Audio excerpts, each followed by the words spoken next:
Welcome to this tutorial. It's going to be on the metric system, scientific notation, and dimensional analysis. I'm going to move kind of quick here. Our essential questions of the day, we have three of them. The first one is, how is the SI system of measurement used? Second question is, how are really big or small numbers written so that they can be more efficiently used? And then how can one unit of measurement be changed or expressed in different units of measurement? So let's bust right in here. The metric system is also called the SI system of measurement, and the SI system is much easier when we convert measurements between one another than English units because we're based off the unit 10. And so if we look at meters and yards here, they're about the same length. Centimeters and inches are comparable. I know that there are 100 centimeters in every meter, but I would have to do a little bit of math. There's 12 inches in a foot, there's 3 feet in a yard, so there's 36 inches in a yard. I got to do a little bit of math there, and there's nothing really consistent. So the SI system is easier because we use a base unit of 10. Our base units for the SI system, I'm going to change a few here.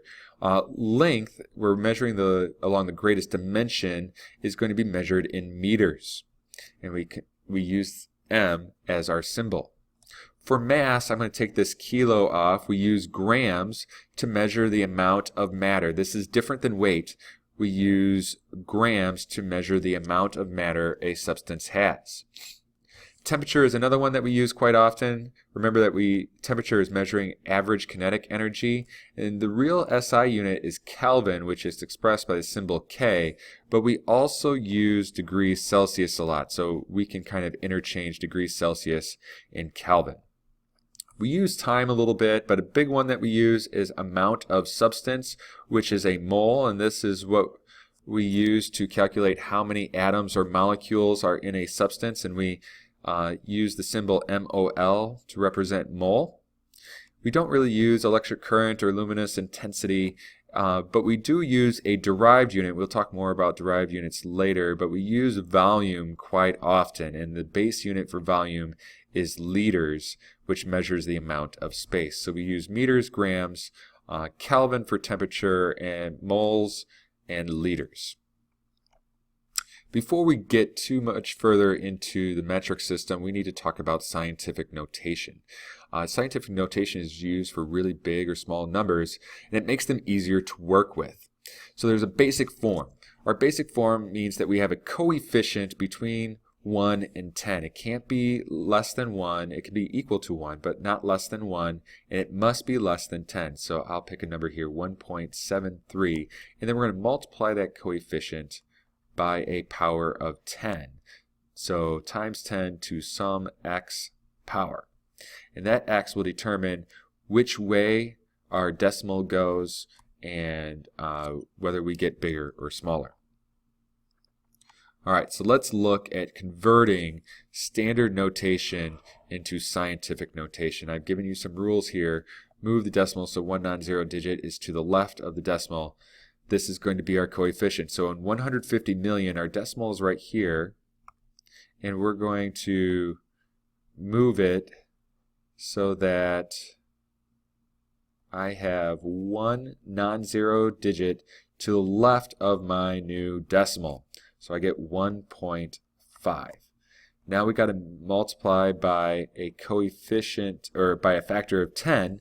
And to get my exponent here, I'm going to count the number of spaces the decimal moves. So I moved it, here's my original spot, 1, 2, 3, 4, 5, 6, 7, 8 times. So I'm going to make that my x. Since I moved my decimal to the left, my x is going to be positive, so here is my answer. Let's look at a little bit different example. Once again, I'm going to move the decimal over so that I get one non-zero digit to the left of my new decimal. There we go. So again, I have 1.5. I'm going to multiply by 10, and then to find my exponent, or my x, I'm going to count the number of spaces my decimal moves. So I started here, 1, 2, 3, 4, 5, 6, 7, 8 times again. But this time I moved the decimal to the right, so now my x is going to be negative. So my answer is 1.5 times 10 to the negative 8th. So that's moving from standard to scientific.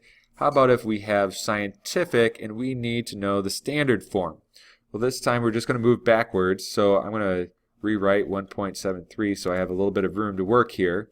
If my decimal, if my x is positive, I'm going to move the decimal to the right. So here I go, I'm going to move it 6 times because that's what my x says. 1, 2, 3, 4, 5, 6. There's going to be my new decimal. And then I'm going to use zeros to fill in as placeholders. So 0, 0, 0, 0. And I'm going to get 1,730,000 as my answer. Let's do one more quick example. Again, I'm going to rewrite this 1.73, but now I'm going to move my decimal, and since my decimal is negative, I'm going to go to the left. So here's my decimal, 1, 2, 3, 4, 5, 6. There's going to be my new decimal. Now I use zeros to fill in as placeholders.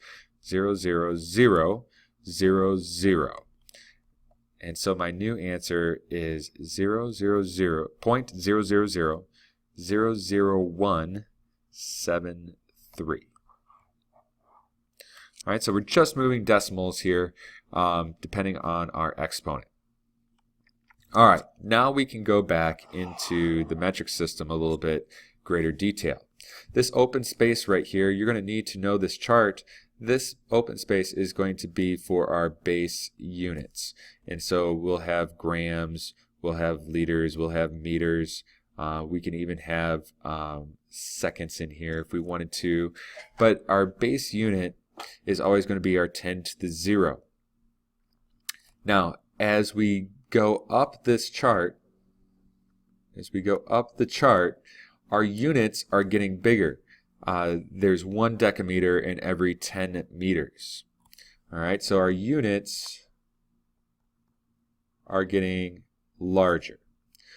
Our number, because our units are getting larger, there's going to be less to go around in big units, so our number is actually going to decrease.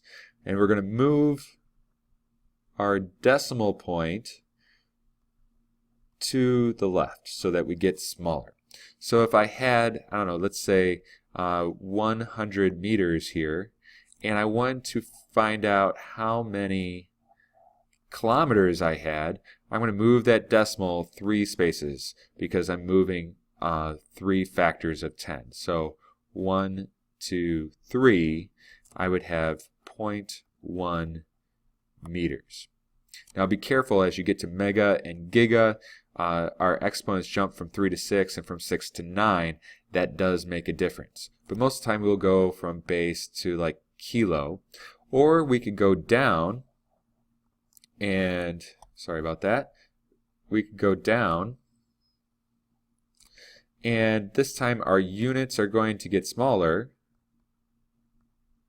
Our numbers are, because of our units getting smaller, are going to get bigger. And so we're going to move our decimal point to the right. And we're going to move that decimal to the right the number of factors of 10 that it's shown here. Again, once we get to micro, nano, and pico, we make a jump from -3 to -6, -6 to -9, and -9 to -12, and that's going to make a huge difference. So again, let's use, we got 100 meters here. How many centimeters would that be? Well, I move 2 factors of 10. This time I'm going down, so I got to move my decimal to the right. So my number actually gets bigger. Oops, sorry, my decimal is over here. So I'm actually going to get bigger, and 0, 0, so I'm going to have 10,000 centimeters in 100 meters. We'll do lots of practice on that, but I want to get to dimensional analysis. Dimensional analysis is another, we call it a lot of times GTA, given truths and answers. So we're going to use conversion factors, which we call truths, to change from the original unit, which is our given, to another unit that we want our answer to be in. So let's look at one we've all done before. We have how many seconds, this is what we want our answer to be in, are in a day. So day is what we're going to start with, that's our given. And we know some truths to get from our given to our answer. So we have 1 day, and we're always going to write our given over 1. Now we are going to use our units to cancel out one another until we get to a point in which we have our units for our answer. So if days is on top, we want days on the bottom. A conversion factor we know very easily here is hours in a day. But we don't want hours, so we're going to go from hours to minutes. But minutes we don't want either, so we're going to change minutes into seconds. And we can see that all of these now cancel out. Now we can add our numbers. 24 hours in every day, 60 minutes in every hour, and 60 seconds in every minute. Now we can do the math.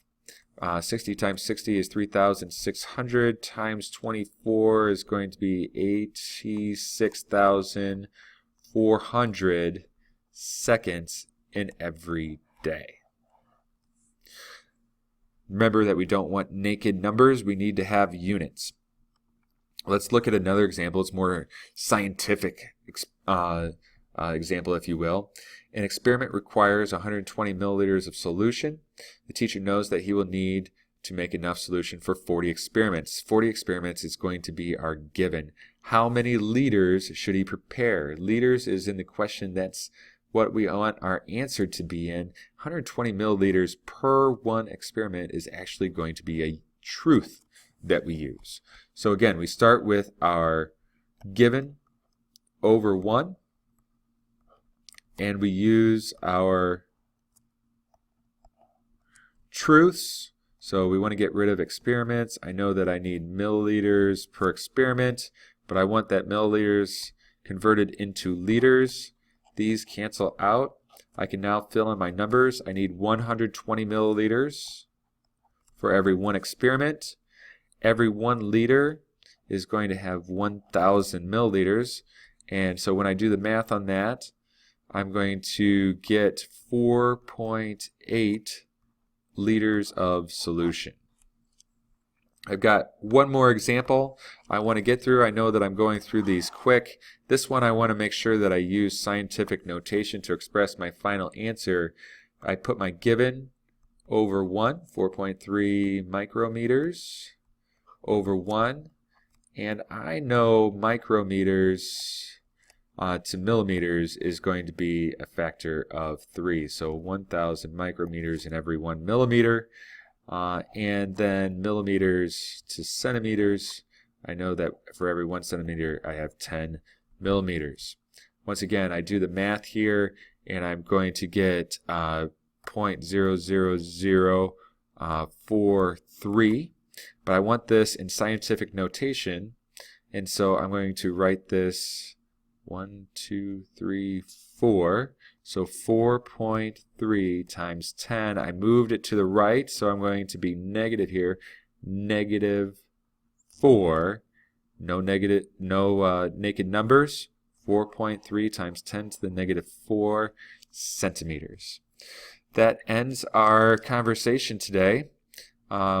I hope everybody has a great night, and if you have questions, ask me tomorrow.